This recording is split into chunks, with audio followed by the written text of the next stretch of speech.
Fury 1940 to 83 by Tom Murphy. Billy Fury, one of the most famous stars of British rock and roll, was born Ronald Wycherley in Dingle, Liverpool on 73 April 1940. After leaving school he worked as a deckhand on the Mersey tugboats. However, music was always his life. He taught himself to play the guitar and write songs. After being signed by music agent Larry Parnes at the age of 18, his name was changed to Billy Fury. Amongst his many hits were Halfway to Paradise and Wondrous Place. Billy's total record sales were on a par with acts such as Elvis, the Beatles and Cliff Richard. After suffering health problems, Billy had a fatal heart attack in 1983 and died at the age of only 42.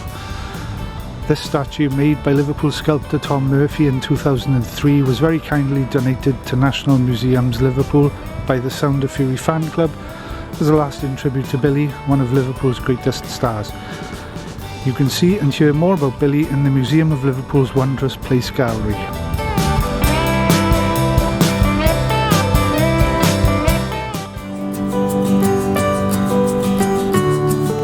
So we've come up here this morning to Asda Superstore, because on this site here was once the Smithdown Road Hospital.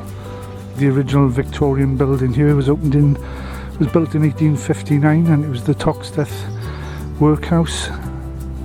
Became a hospital in 1933 and changed its name to the Smithdown Road Infirmary. It was here on the 17th of April 1940 that parents Jean and Albert Wycherley welcomed the arrival of a son who they would call Ronald Wycherley, growing up of course as Ronnie Wycherley. And it became, after Ronnie Wycherley was born here, much later became Sefton Hospital, Sefton General Hospital, before it was knocked down. This building here though is an original structure from the 1800s, and it's the only small part that still remains from the original workhouse buildings. It still is a health establishment. It's now Smithdown Health Park.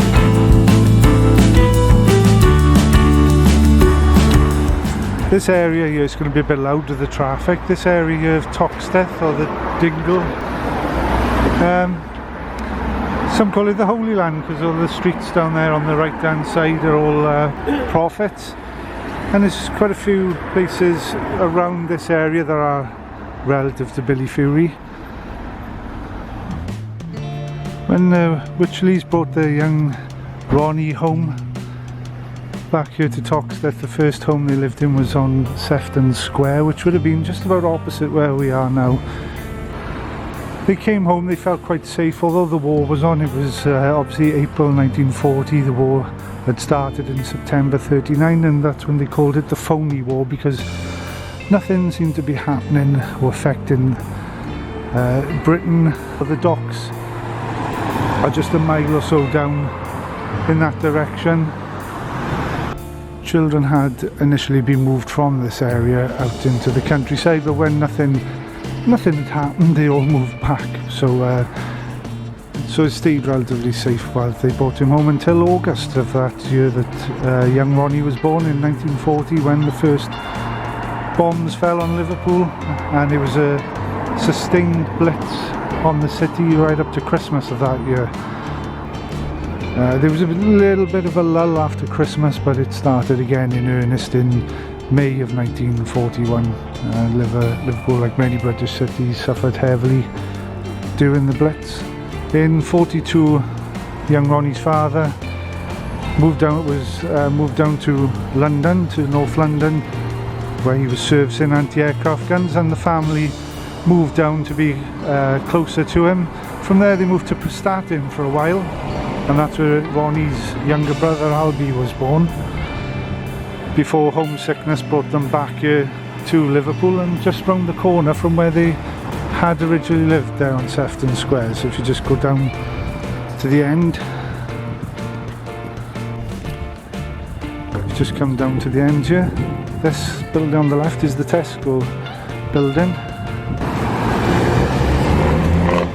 Just round the corner here, Just opposite that junction there on the left here was where Halyburton Street turned in off the main road here.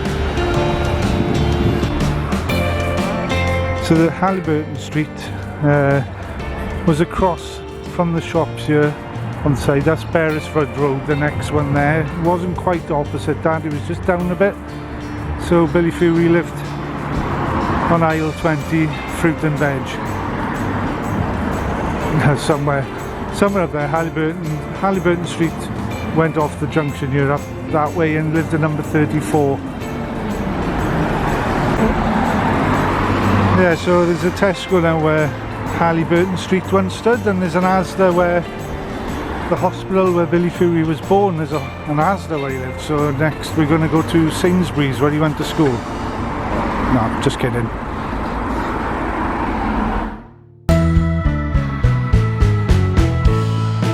Toxteth, L8, and there he is.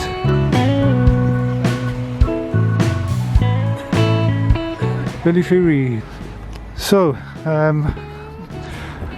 just head up now to where young Ronnie Wycherley went to primary school, and also one of his classmates there was young Richie Starkey.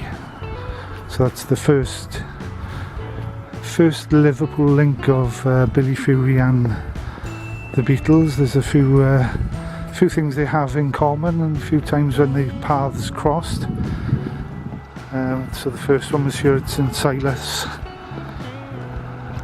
Primary School, where it said that young Ronnie's other classmate was Billy Hatton, who would later be in the group The Foremost, who were also signed to the Beatles manager Brian Epstein, and they had a big hit with Hello Little Girl, Lennon McCartney song. But Billy Hatton, I could see from his date of birth, he was actually a school year younger than Ronnie Wycherley and Richie Starkey. So Richie Starkey, of course, he also had his hospital visits when he was growing up as a child. So whether they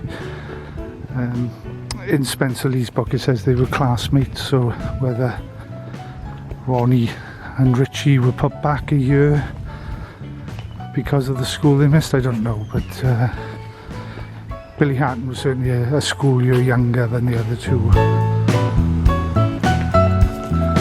So there's St Silas School, primary school that young Ronnie Wycherley attended until his first bout of rheumatic fever, which put him in hospital for a few months. The Wycherleys at the time lived on Halyburton Street,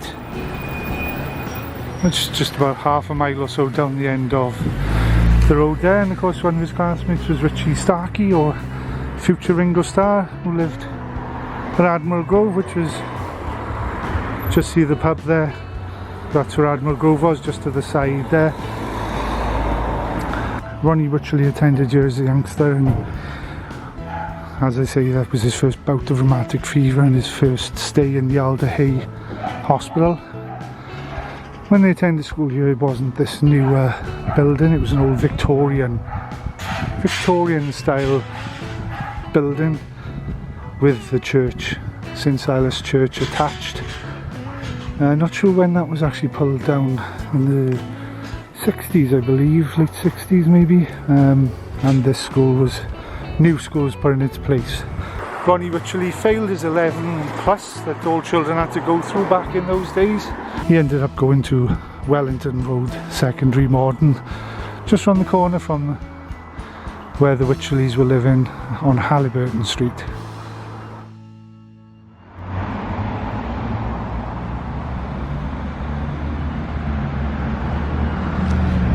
So I've come here to Wellington Road. Young Ronnie Wycherley failed his 11 plus exams in school, so he was only eligible to go to the secondary modern school. This is Wellington Road School, and this is where Ronnie Wycherley went, and that's new up on the top, that building on the extension on the top there. You can see where the fence was there. I believe there was some sort of yard on top of the school originally, but they've added to it, and they're now apartments. But it was while Ronnie was at Wellington that he called his dunce years, and he had his second bout of rheumatic fever while he was here, which led to another long stay in hospital, followed by a recovery in North Wales, from which he shinned down a drain pipe to run away from. So again, there was a lot of missed school, friendships missed out on. So this was Wellington Road School, and again it's close proximity. If you just walk up to the end of the street here onto the main road, Park Road I think it's called, and then Ronnie Wycherley's home, as was, is where the Tesco is now. Straight ahead there, Halliburton Street went off the main road. That's where the Wycherleys lived. April 17th 1954 was Ronnie Wycherley's 14th birthday. That's when the family came to what was Frank Hessey's music shop, and young Ronnie Wycherley bought his first guitar the following year, 1955. Ronnie left school at age 15, and his father got him a job working at Ellison's Engineering. But Ronnie worked there for about a year before an altercation with a manager there.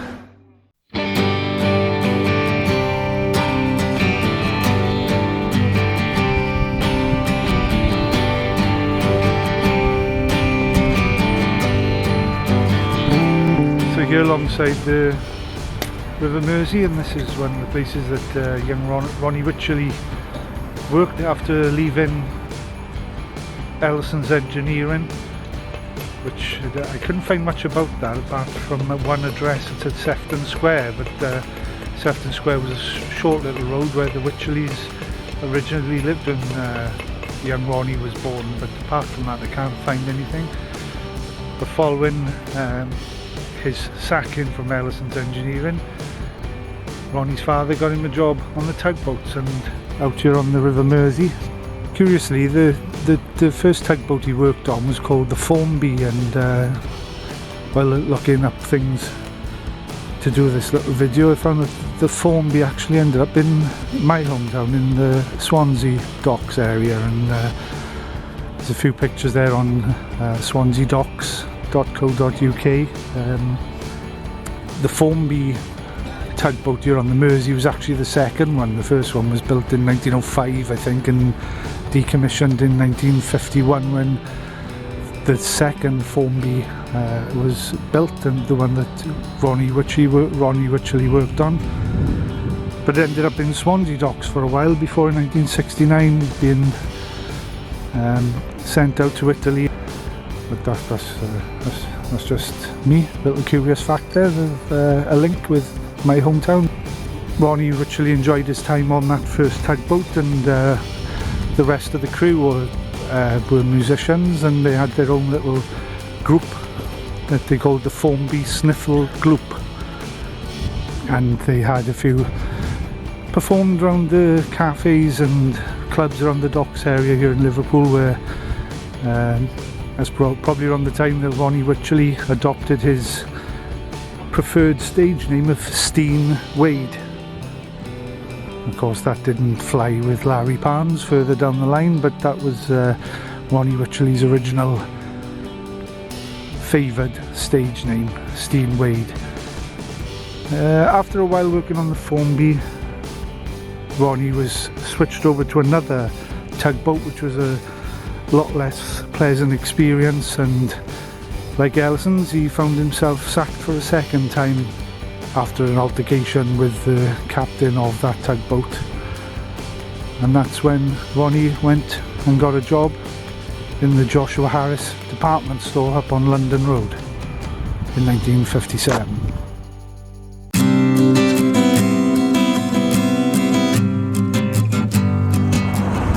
Following his sacking from the second tugboat, Ronnie Wycherley got a job up here on London Road at Joshua Harris department store. It's no longer here.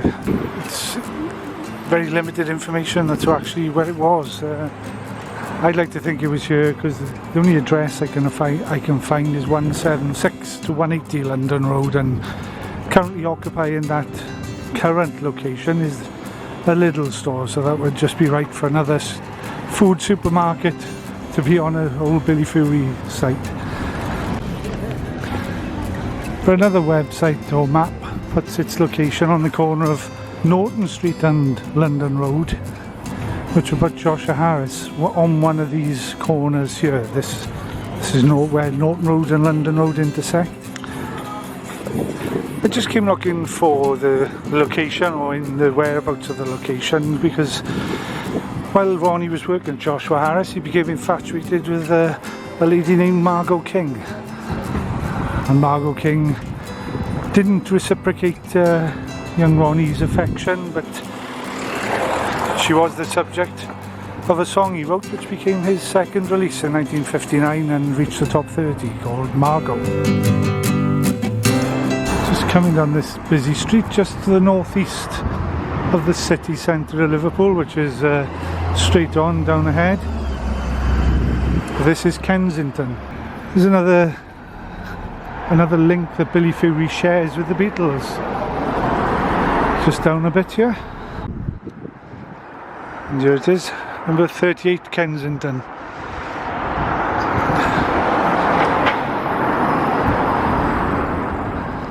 This plaque commemorates the recordings here of the Quarrymen's first disc. Percy Phillips Recording Studios was located here. Ooh, I can't quite make that out. 1955 to 69. I probably got that wrong. I can't see from it. 1955 to 1969, as I took my sunglasses off and I can see. John, Paul and George plus John Lowe piano and Colin Hanton drums paid Mr. Phillips 17 and 6 to record their first disc here on the 14th of July 1958. The two numbers were That'll Be the Day by Buddy Holly and In Spite of All the Danger by Paul McCartney and George Harrison.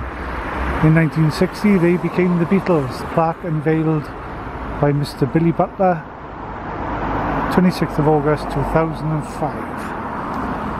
Now, in April of 1958, Ronnie Wycherley showed up here. In Caroline David Stafford's book, they surmise that it was actually on the 18th of April 1958, the day after Ronnie's 18th birthday. Maybe had a little bit of few pennies in his birthday cards maybe, and he came here because although he's not named on any invoices or anything, there is like an invoice that says young man with guitar, and that might well have been Ronnie Wycherley coming here, where he recorded 6 songs. 4 of them were Elvis tunes, well, snippets. They weren't full songs. 4 songs of Elvis. I'm Left to Right She's Gone, Playing for Keeps, Paralysed, Have I Told You Lately That I Love You, and 2 songs written by Ronnie called Baby and Love's a Calling. So that was a couple of months before the Quarrymen came to record their demo.